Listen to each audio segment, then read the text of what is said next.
بسم اللہ الرحمن الرحیم۔ تاریخ نزول قرآن پاک۔ قرآن کریم سب سے پہلے اللہ تعالیٰ کے پاس سے لوح محفوظ میں آیا اور لوح محفوظ سے دوبارہ نازل ہوا۔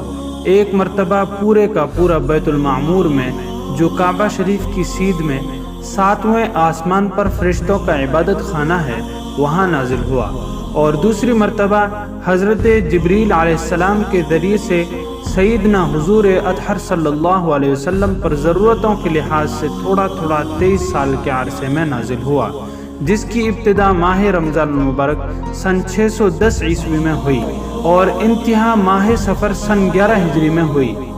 تدریجی نزول قرآن پاک۔ قرآن حکیم کے تدریجی نزول کی ابتدا اس طرح ہوئی۔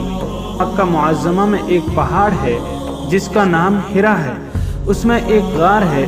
سیدنا حضور انور صلی اللہ علیہ وسلم اس میں اللہ تعالیٰ کی عبادت کرنے کے لیے تشریف لے جایا کرتے تھے اور کئی راتیں اس میں گزارتے۔ چنانچہ آپ صلی اللہ علیہ وسلم اسی غار میں تھے کہ اچانک حضرت جبریل علیہ السلام آئے اور آپ صلی اللہ علیہ وسلم سے فرمایا اقرأ، یعنی پڑھیے۔ سیدنا حضور انور صلی اللہ علیہ وسلم نے فرمایا ما انا بقارئ، یعنی میں پڑھا ہوا نہیں ہوں۔ اسی طرح 3 مرتبہ فرمایا۔ اس کے بعد جبریل علیہ السلام نے سورہ علق کی ابتدائی 5 آیتیں اقرأ بسم ربک الذی خلق سے علم الانسان ما لم یعلم تک پڑھی، اور ان سے سن کر حضور انور صلی اللہ علیہ وسلم نے بھی پڑھی۔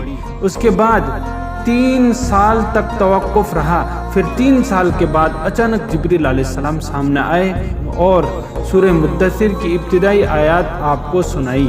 اس کے بعد وحی کا سلسلہ شروع ہو گیا جو تقریباً 20 سال جاری رہا۔ کیفیت نزول قرآن پاک۔